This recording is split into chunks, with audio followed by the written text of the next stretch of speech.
Hello guys, welcome back to the channel, welcome back to the garage, and welcome back to the second gen project. So today we're working on our 24 valve second gen.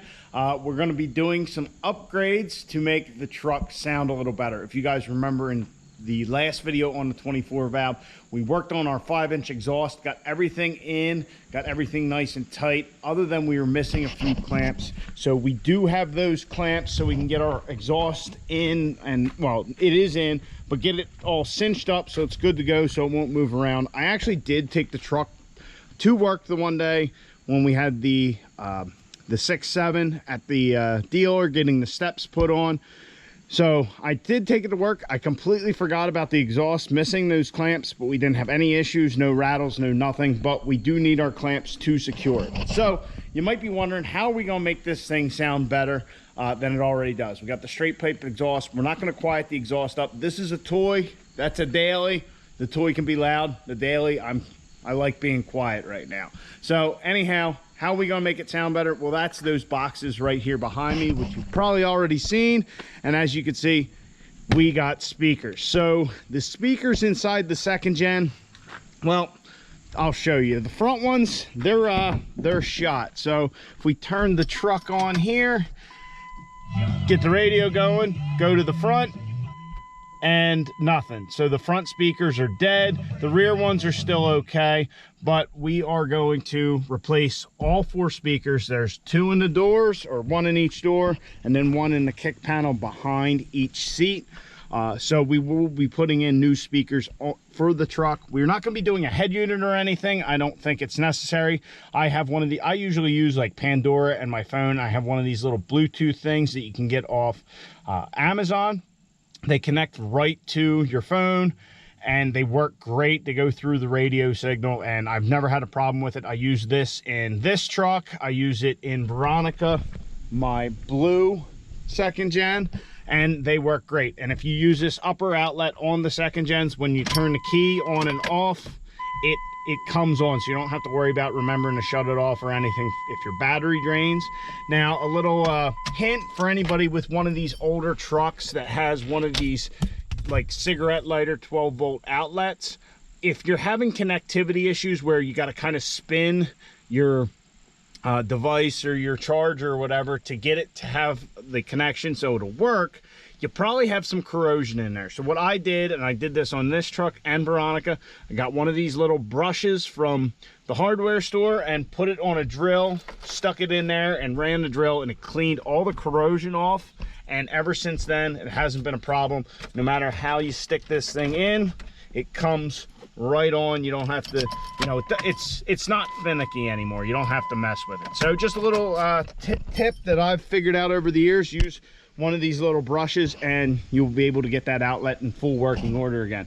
So what we have here, we have 2 5.25 speakers. These are for the rear, I believe. These are 2 kickers, and then we have 2 6x9 JBLs for the front. So I got all of this stuff from crutchfield.com. They have a nice little tool on their website. So we're not replacing a head unit. I basically wanted a factory replacement speaker, and you can choose that. Hey, do you want to upgrade or you just want a factory replacement? So Crutchfield's a great site for that.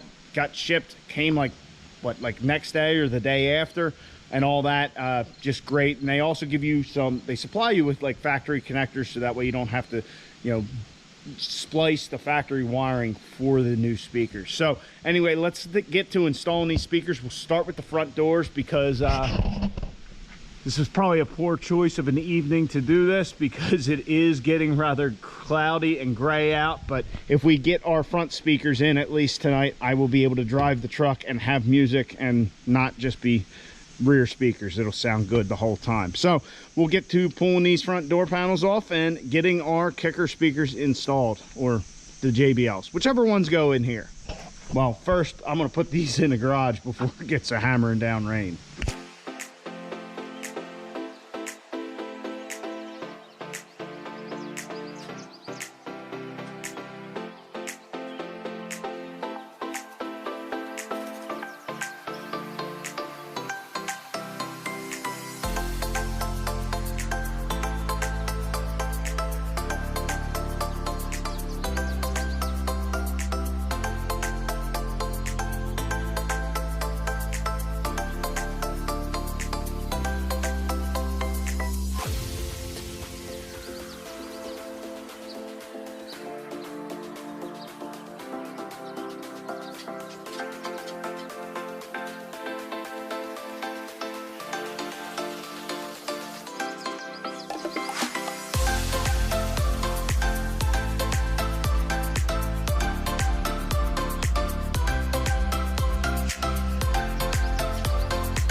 So we got the driver's side in. To pull the door panel, there's 2 screws in the door handle. There's one up here. Also, you need to take the clip off of the door handle.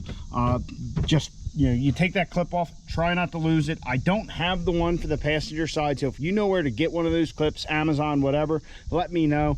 But pull the panel off. Be careful when you're pulling it off. I'll show you here in a second. There's clips on the back of these panels, and if you're too aggressive with it, you'll actually break the clip spot on the panel. So we had gotten the panel off, put our new speaker in. Everything is sounding good. Let's see here. Corey Willis with PVI, and you're listening to the Diesel Podcast. I'm Adam. So we got the Diesel Podcast playing, so we don't have to worry about any copyright issues, but everything's sounding good. Everything's working the way it should. So like I was saying with the panel, you have these clips. You can get new ones like these off of Amazon. They're real cheap. They're like door trim clips or something. You can find them. They're very inexpensive, but just get yourself a new set of those. You can reuse the old ones a couple of times, but they're a pain. They're pretty much one-time use. I've always, on the blue truck for years, I reused them, and you kind of get your panel where it wasn't going in the way it should. So just make sure you get some new clips. Also, some of this insulation was coming off, so I put some spray glue on there to glue it back down. But like I said, that's how you get the panel off. Here on the driver's or passenger side, we have our speaker ready to go in. I just wanted to show you guys, let me get my flashlight. Down here in the crotch of the door, if you will, I took my heat gun and dried that out. So that was all wet and damp. I don't know if the windows maybe weren't up all the way, or if these window seals are leaking a little bit, but these trucks are notorious for rotting out down there. On my blue truck, they're like that. These doors are in pretty good shape, but I'm pretty sure at least one of them's been replaced, because as you can see there, 24 valve turbo diesel, and on this side we have just Cummins turbo diesel. So I believe that is actually a door off of a 12 valve. But nonetheless, something that is notorious on these things are rotting is that, seam down there. So what I did was I took my heat gun, I dried all of the water out, and I actually took some cold galvanizing compound paint and just sprayed that in there. Pretty hefty amount. Make sure I got good coverage. Just trying to preserve the door a little bit longer, maybe try and stop some of that rust in its tracks. So the other thing with these speakers, getting them from Crutchfield actually sends you this adapter here. So what that is, you don't have to cut your factory wires and splice them. So you can actually, it plugs right into the factory harness and then plugs into the speaker itself. So you can do that, and basically you'll put the speaker in your hole. You got your 4 screws, and then you get your panel in here and push those clips in. Make sure you have all your old clips out, otherwise you're going to be fighting and wondering why. So we will get this door back on, this door panel back on, get the speaker in, then we will move to the back side of the truck. But so far I'm very happy with them. Like I said, I tried the speakers a little bit and they sound great so far. So we'll get this door panel back on and move forward.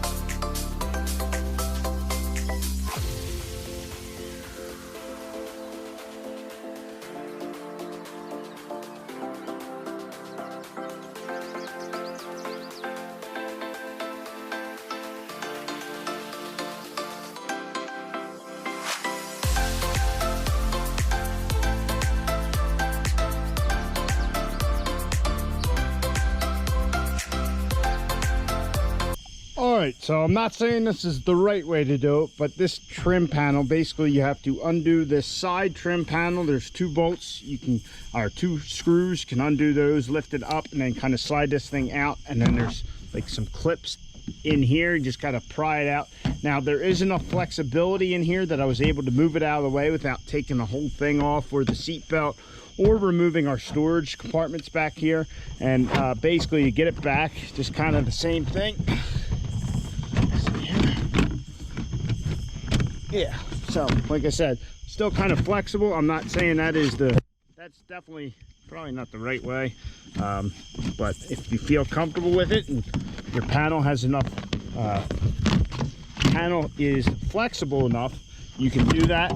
And then basically you got to get this rubber seal back on the outside, and you can snap this thing back in, lift this back up, and get that underneath, and it all kind of locks in. It's just 2 bolts holding that speaker. Once again, Crutchfield supplied the connectors, so that way you don't have to splash. You don't have to splice the factory wires. You can just plug and play. You plug it into the speaker, plug it into here, put your 2 screws in, and we're good to go. So I'll finish getting this panel back in, and then we'll jump to the exhaust. But yeah, these rear ones, I've actually never pulled these panels off. I've pulled them because Veronica is a quad cab. You know, these are actually doors, you know, so we have doors and you pull that panel off. So this is the first time on a standard cab, and yeah, pretty darn simple. So get this thing back in here and then tighten our exhaust up.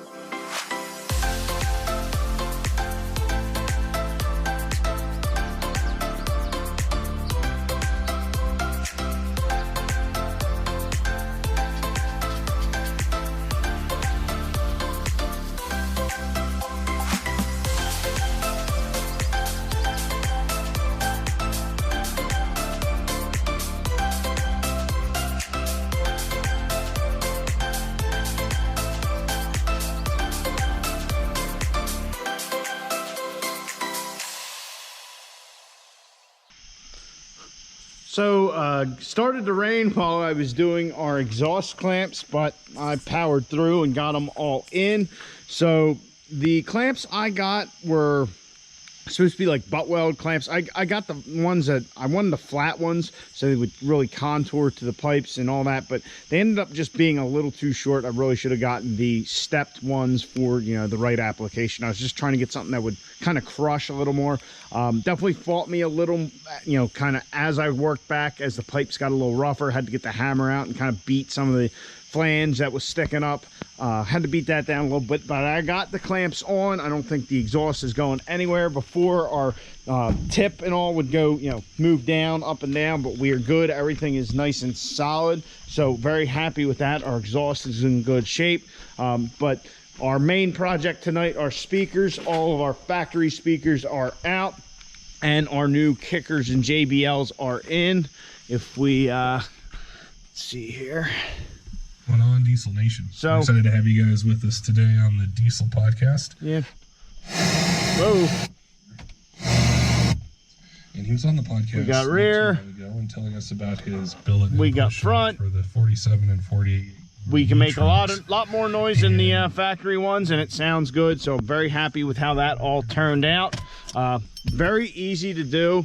The front doors are the hardest thing. Getting these things off without destroying all of the, you know, where those clips go, that's the hardest part. But take your time, you won't have any problems. Get new clips off of Amazon or whatever, and it shouldn't be too bad at all. But now driving to work, we can enjoy our drive a little more. Listening to music, like I said, typically on the work and whatnot, I will listen to like Pandora or whatever, and just having just the rear speakers just kind of sucked. But we got the 6x9 3-way JBLs in the front, and the 2-way 5 1/4 kickers in the rear. So very happy with how that all turned out, and hopefully they sound good playing music and all that going to work. Not that with this truck you can hear, I mean, you really got to crank the radio to hear, because that exhaust is so loud, but it makes a very cool noise, so I don't mind it at all. Like I said, we got our quiet truck over there, and this is a toy, so it can be nice and loud just like our other toy. So anyway, guys, I hope you guys enjoyed. We got our speakers in, we got our exhaust buttoned up.